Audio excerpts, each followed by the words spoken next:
Pizza इस देश में 30 मिनट में घर पे आता है। 30 मिनट में नहीं आया तो पैसे वापस कर देते हैं। आप पुलिस वालों को बुला के देखिए।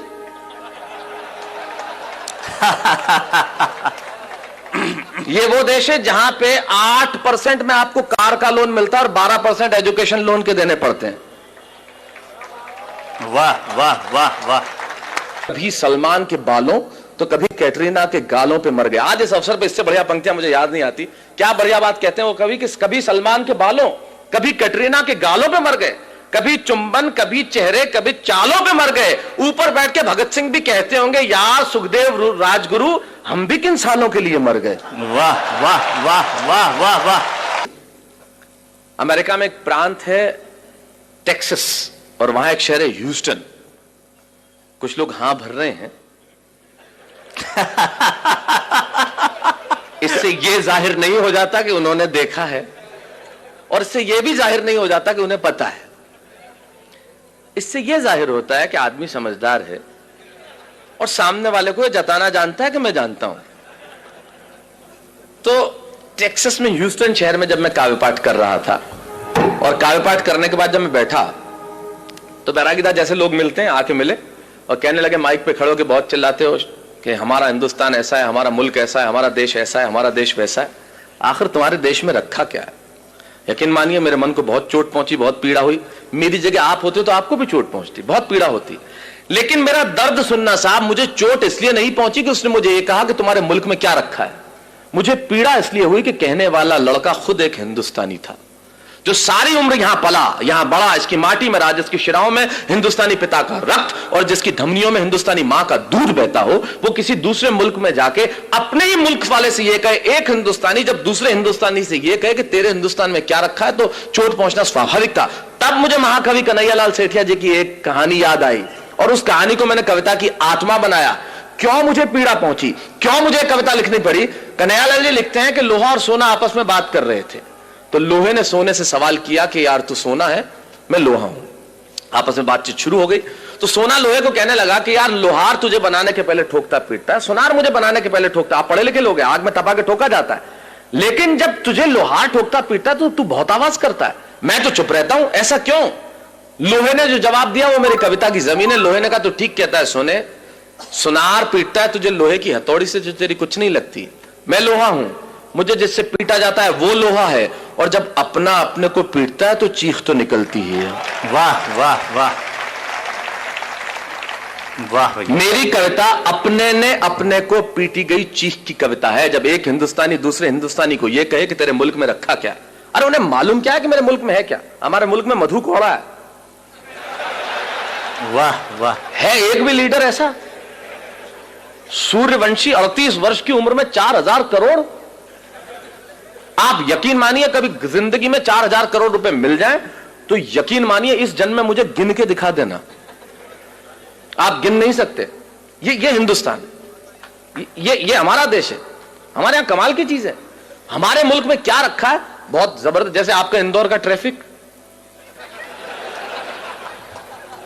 मैं अभी एयरपोर्ट से आ रहा, राजवाड़ा के आगे मेरी कार के आगे आदमी हाथ साइकिल पे यूं किया फिर यूं कर दिया। मैंने कहा इसका क्या मतलब? बोले पहले मुड़ना था फिर कैंसिल कर दिया।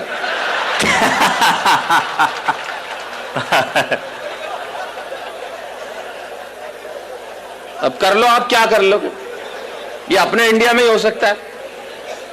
कार में आगे एक औरत हाथ निकाले भी, मैंने कहा इसको मुड़ना होगा, आधे घंटे तक मुड़ी नहीं। मैंने कहा बहन जी क्या? अरे नहीं, बोले मैं तो नेल पॉलिश सुखा रही थी। ये अपने मुल्क में ही हो सकता है। तब मैं बताता हूं मेरे मुल्क में है क्या। दो दृश्य करता हूं पैदा। अमेरिका में एक लड़का मुझसे कहता है तेरे देश में रखा क्या है। तब सुनिए कि अमेरिकन परिवार में एक लड़का घर में आया, बहुत समय बाद सुना था तो हो सकता है मैं कहीं इधर उधर हो जाऊं, लेकिन याद करने की कोशिश करता। अमेरिकन परिवार में एक लड़का घर में आया और अपने पिता से कहने लगा, come on dad what a bad day.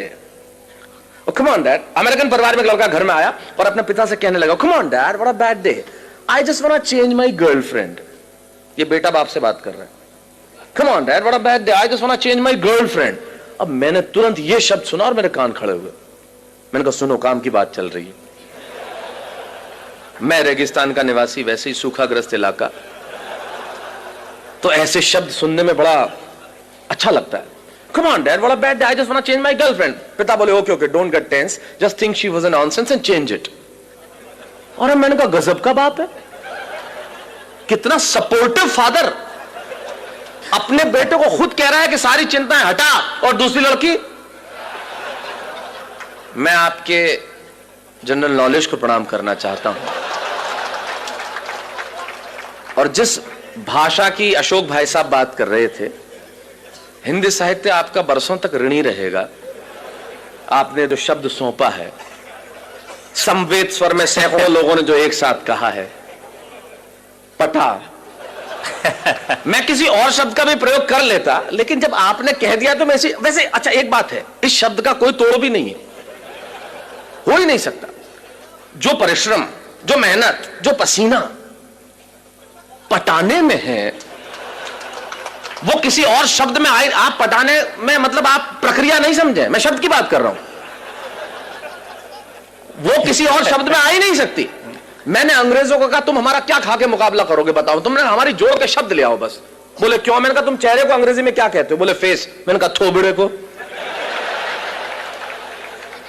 बताओ। बोले पत्नी को अंग्रेजी में क्या कहते हो? बोले वाइफ। मैंने कहा लुगाई। मैंने कहा तुम मुकाबला कर ले बस हमारा, कहीं से मुकाबला करके बता दे कि तू क्या करता है। मैंने कहा तुम्हारा किसी से मतलब तुम्हारा किसी से मोहब्बत हो जाए तो क्या बोलते? बोले अफेयर। मैंने कहा लफड़ा। बोल। मैंने कहा तुम अगर कुछ पियोगे तो क्या बोलोगे? बोले आई विल ड्रिंक लस्सी। मैंने कहा जा इंदौर में, बोले एक गिलास लस्सी हेड़ ले। तेरा बाप नहीं ला सकता है शब्द, हमारा मुकाबला कर सकता है क्या? कर ही नहीं सकता। फिर मैंने कहा हमारी पत्नी रोज उठ के हमसे एक वाक्य बोलती है तो उसका अंग्रेजी में अनुवाद करते मैं गुलाम हो जाऊंगा तेरा। बोले क्या बोलती है? मैंने कहा बोलती है तुमसे शादी करके तो मैंने करम ठोक लिए हैं। मैंने कहा ला करम और ठोक, तेरा बाप अंग्रेजी में नहीं ला सकता करम और ठोक। मैं चाहता हूं हमारी हिंदी भाषा के सम्मान में एक बार जो अद्भुत भाषा है हमारी। वाह वाह वाह वाह, स्वागत है स्वागत है स्वागत। कर ले कोई मुकाबला, हमारा क्या करेगा? बोले पत्नियां ऐसे बोलती है। मैंने कहा इससे ज्यादा बोलती हैं। मैं अपनी पत्नी को गोवा घुमाने के लिए ले गया तो कहीं था नहीं, चर्च में ले गए, उसने श्रद्धा के मारे ईसा मसीह के पांव छू लिए। मैंने कहा तू मेरे तो नहीं छूती। बोले तू भी लटक जा। मैंने कहा तू तो अनुवाद करके बता दे इसका। हमारी ट्रकों के पीछे लिखा रहता है ट्रक नहीं है मेरे जिगर का फूल है, और माल उतना ही भरूंगा जितना गवर्नमेंट का रूल है। मैंने कहा कर जिगर के फूल का ट्रांसलेशन, क्या लिखेगा? Flower of liver. और मैंने कहा तुम्हारी भाषा का जो हम इस्तेमाल करते हैं वो तो किसी का बाप नहीं कर सकता। मैंने कहा इंदौर, मैं इंदौर इतना आता हूं कि मैं तो लगभग, इंदौर मेरा बहुत प्रिय शहर है, और मैं बता दूं मुझे इतना मजा आता है, यहां की भाषा कमाल की है साहब। मेरा एक मित्र अपने ही मित्र के घर गया तो उधर से निकला वापस, मतलब किधर गए? बोले यार मैं इधर से निकल रहा था, मैंने सोचा तुम तो कहीं बाहर गए हुए तो सोचा भाभी जी को टच करता चलूं।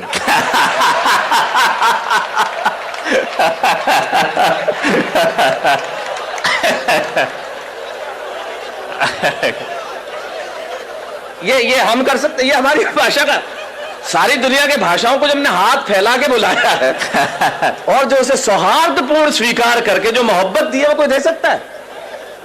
तो ये तो कमाल है। तो मैंने कहा कमाल का बाप है, खुद ही कह रहा है सारी चिंता हटा। मैंने कहा खुदा मुझको भी ये अमेरिका भेज देता तो तेरा क्या चाहता?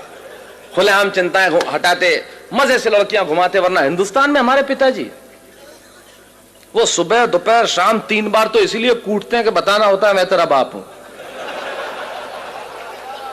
ये इंडियन बाप इस मामले में बहुत जालिम होता है, उसे सिर्फ कूटने का बहाना चाहिए।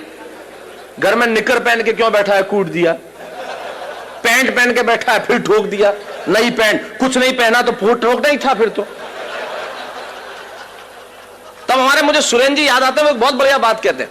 सुरेंद्र जी कहते हैं कि जितने एनआरआई, मतलब अमेरिका में आपको मालूम है बच्चों को अगर आप पीट दो तो 911 पे कॉल करके तुरंत पुलिस, आप बच्चों को पीट नहीं सकते, पीटते ही बाप गिरफ्तार। एक हिंदुस्तानी बाप ने ठोक दिया, छोरे ने 911 पे फोन किया, बुला ली पुलिस, गिरफ्तार हुआ। जैसे ही जेल से छूटा बाप, तीसरे ही दिन इंडिया की टिकट कराई बेटे के साथ, और दिल्ली एयरपोर्ट पे उतरते ही नहीं, इससे यह जाहिर नहीं होता कि, इससे यह जाहिर होता है कि एनआरआई हर साल इंडिया आते क्यों हैं। वाह वाह वाह। तो मैंने कहा यार खुदा मुझको भी ये अमेरिका भेज देता तो तेरा क्या जाता। ये देखिए अलग किस्म की देशभक्ति है जो मैं प्रस्तुत कर रहा हूं। मैं आया था जब अशोक जी एक बहुत बढ़िया बात कर रहे थे कि वीररस के कवियों ने 1 इंच जमीन भी नहीं छोड़ी जहां में झंडा नहीं गाड़ा। उनकी देशभक्ति थोड़े अलग किस्म की होती है। अच्छा, वो झंडा गड़ता पाकिस्तान पे ही है, चाहे वो रावलपिंडी हो, चाहे लाहौर हो, चाहे कराची हो। मैंने कहा आजकल चाइना बहुत बदमाशी कर रहा है, उधर क्यों नहीं गाड़ते? तो यार उधर के बोले शहरों के नाम ही याद नहीं है, गाड़े तो गाड़े बढ़िया है, बढ़िया है क्षितिज भाई, वाह वाह वाह। अच्छा, एक आध शहर का नाम याद हो गया तो उसमें तालियां नहीं बजती। बोले अब के तिरंगा फहराएंगे हम गोंगजाऊ पे। तो गोंगजाऊ वो मजा नहीं देता ना जो लाहौर देता है। तो ये अलग किस्म की देशभक्ति।